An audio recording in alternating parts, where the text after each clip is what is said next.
Alors, on a invité Ruby Brown de Essence Workshop, c'est comme ça qu'on le dit. Absolument. Ce sont des espèces de soirées Tupperware, mais au lieu d'acheter des plats de plastique, on se fait faire notre parfum personnalisé. Très belle idée.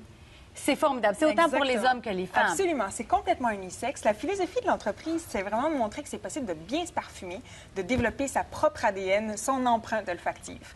Donc, en venant à l'atelier, vous allez choisir les notes, les matières premières que vous aimez, qui vous rappellent peut-être un parfum que vous avez porté, une amie, un ancien job, une sœur. Des fois, on ne sait même pas ce que ça nous rappelle. Exactement, c'est ce qu'on va travailler aujourd'hui. OK. Puis à partir de ça, on va donc élaborer votre formule et vous allez quitter avec votre propre création. Quelles sont les odeurs qui vous rappellent votre enfance, Adib? Moi, je dirais, il y en a deux, mais c'est des lieux. C'est la piscine, mais surtout l'aréna. C'est une odeur tellement marquante. Là. Même si j'ai pas joué tant que ça au hockey, à chaque fois que je retourne dans une aréna, les souvenirs me Les reviennent. émotions tout de suite. Vraiment. Winston? Moi, c'est l'odeur des goujons sur la grève à Sainte-Pétronée de l'île d'Orléans. C'est parce que sur les goujons qui remontent avec la marée haute, Oui. quand la marée se retire, ça sèche tranquillement et ça dégage une odeur qui est mêlée un petit peu avec l'odeur du sable et de la vase. Ça va être la même chose Et pour moi, ça, finalement. c'est vraiment... Et j'étais là il y a quelques jours et Ça te ramène tout de ça me suite. ramène à mon enfance. Cathy, toi? C'est très étrange, mais c'est l'odeur des pages de catalogue. Quand on se levait le catalogue Sears, là, j'aimais tellement ça. Je regardais même pas les jouets, je sniffais les pages du catalogue. J'aime l'odeur, je sais pas si c'est l'encre ou ce style de papier-là, je sais pas c'est quoi, Mais mais... tu vas être contente de voir qu'on l'a. Catalogue! Quelle année? Joël, toi? Ben moi, je suis pas sûr que vous voulez le savoir. J'ai été élevé à la campagne, donc vraiment, moi, l'odeur qui me rappelle vraiment mon enfance, c'est le purin.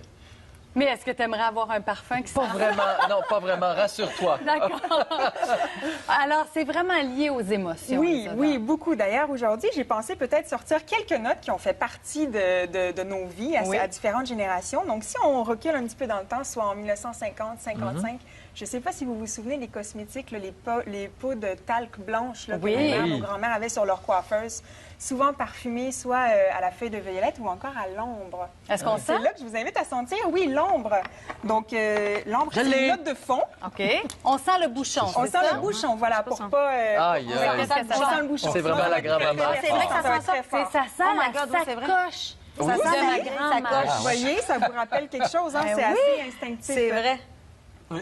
Ah oui. Et Donc, pour, un parfum très pour populaire. composer un parfum, on ne peut pas avoir juste ça. Ça prend plusieurs étages. Exactement. Vous voyez qu'il y a des petits points de couleur sur ce qu'on appelle l'orgue du parfumeur. Donc, pour avoir un beau parfum, on a besoin de 3 notes. La première, la note de tête, c'est la première impression de notre parfum. Quand on fait notre spray, là, c'est les premières notes qu'on sent. Souvent, tout ce qui est très pimpant, très tonique, agrumes, petites fleurs blanches qui vont se dissiper assez rapidement. Mais ça prend le dessus, d'abord. Ça prend le dessus, Ouais. c'est la première impression. Ensuite, les notes de cœur, vraiment le caractère. Là. Quelle direction va prendre votre parfum? Plutôt un cœur fruité, boisé, épicé. Et finalement, ce qui reste là, sur notre foulard ou notre T-shirt le lendemain, voire le surlendemain, ce sont les notes de fond, donc la base de votre parfum. Donc, on ne peut pas essayer un parfum au magasin et faire « Oui, je l'aime, je l'achète ». Idéalement, non. Une ou un bon cosméticien vous laisserait partir avec un échantillon pour s'assurer d'aimer toute l'évolution de votre parfum. Et à un moment... Là, on va sentir encore. Oui. Est-ce que notre nez, à un moment donné, va dire « OK, c'est assez, je sens plus rien Un nez formé ne sentira jamais plus que 2 heures dans la journée. Donc, nous, quand on travaille à créer des parfums, c'est jamais plus que 2 heures. Le nez est plus alerte en matinée.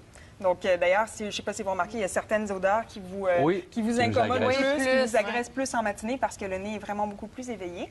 Mais sinon, non, il n'y a pas d'ordre particulier pour sentir. OK, on continue.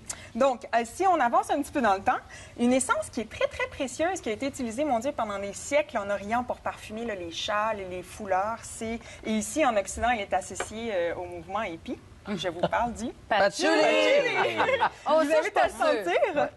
Mais Julia Roberts, c'est son odeur préférée, le patchouli. Ah oui? Encore une fois, on sent le bouchon. Oui, mais il faut en mettre là, avec parcimonie. Avec hein. parcimonie. Ce sera jamais plus que Parce que, 4-5 d'une composition totale. J'aime ça, moi. Ah oui, moi, non. Moi non plus.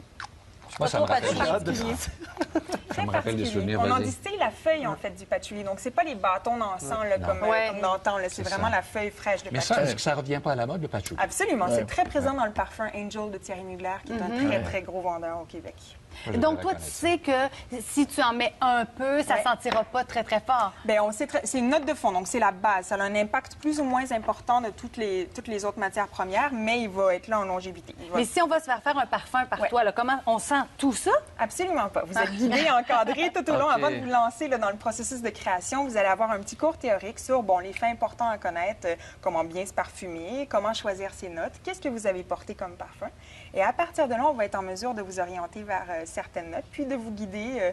Ce qui est le fun, en fait, c'est que vous serez peut-être surpris.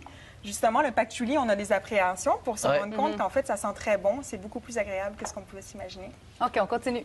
Ensuite, bien, on arrive à aujourd'hui.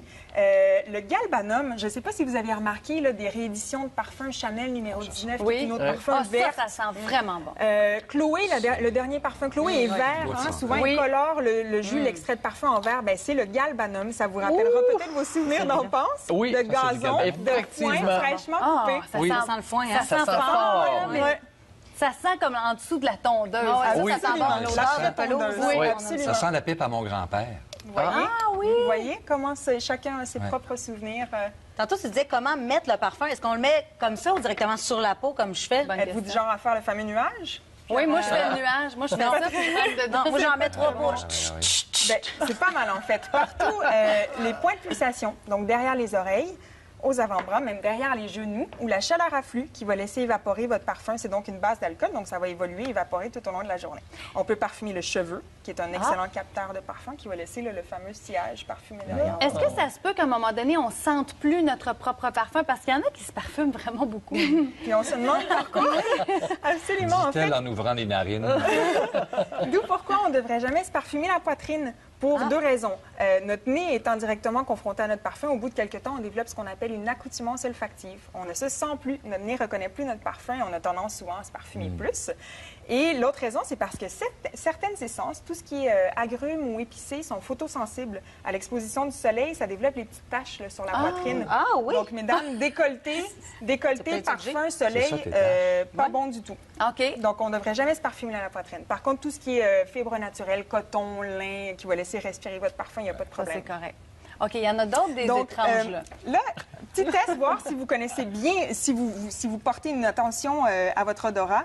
Je vais vous faire sentir une note qui est commune, qui fait partie de notre vie tous les jours, le riz. Je vous invite à sentir le riz qui est utilisé en parfumerie comme note de cœur, qui va se marier très bien avec le thé blanc, par exemple, le thé vert. Ah, merci. Ah, ça sent bon. Ça sent-tu le riz? Ah, ça sent le riz collant. Ah oui, ça sent le pudding au riz. Ah oui, ça sent bon. Ah, ça sent drôle, hein?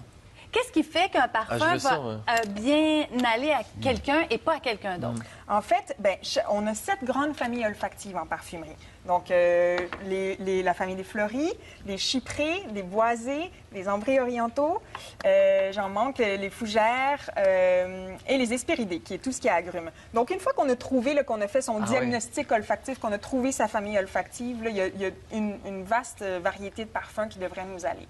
Okay. Donc, une fois que vous avez trouvé ça... C'est pas une chimie avec la peau. En fait, c'est peau sèche, peau grasse. C'est le seul critère qui est dans notre champ de compétences. La peau grasse va capter toutes les molécules, le parfum va mieux tenir. Une petite dernière avant la fin. Je ne sais pas c'est quoi. Je vous passe une mouillette. Vous me dites si vous reconnaissez cette chose. Attendez, que tout le monde l'aille. C'est le chocolat. 0 $.